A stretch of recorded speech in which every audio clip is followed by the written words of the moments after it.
The house on the Embankment, Ghosts of the Great Terror. It stands opposite the Kremlin like a gloomy sentinel of the Soviet era. The government house, known as the House on the Embankment, legendary and sinister.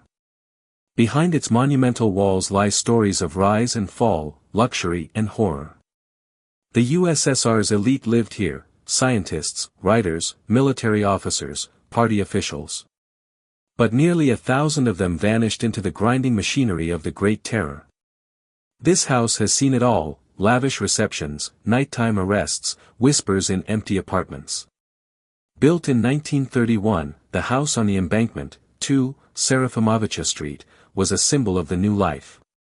Elevators, central heating, a club, a cinema, shops, everything here was designed for the happy life of the Soviet nomenklatura. But by the mid-1930s, paradise had turned into hell.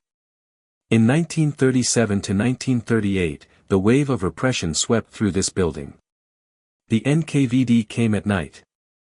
People were taken away, and their families were left in fear. Neighbors were too scared to even say goodbye, lest they too fall under suspicion.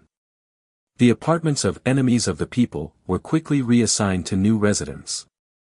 Today, the building seems ordinary, but its walls remember far too much.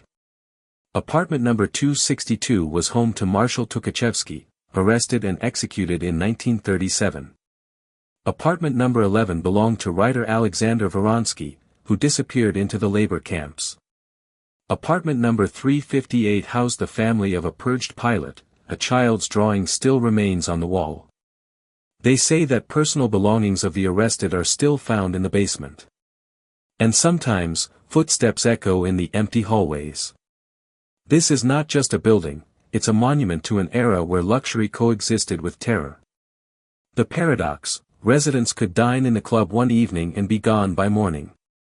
The numbers: out of 2,745 residents in the 1930s, nearly a third were repressed. The memory: today, memorial plaques on the building's walls bear the names of the lost. This house is a materialized metaphor for the USSR, grandeur built on bones. The house on the Embankment remains silent. But its history is a warning. Once, those who lived here signed execution orders, only to later become victims themselves. What did children feel as they watched their parents being arrested? How did the final knock on the door before an arrest sound? Only the walls remember now. Subscribe so you don't miss more stories about Moscow's secrets. Want more details? Leave a comment.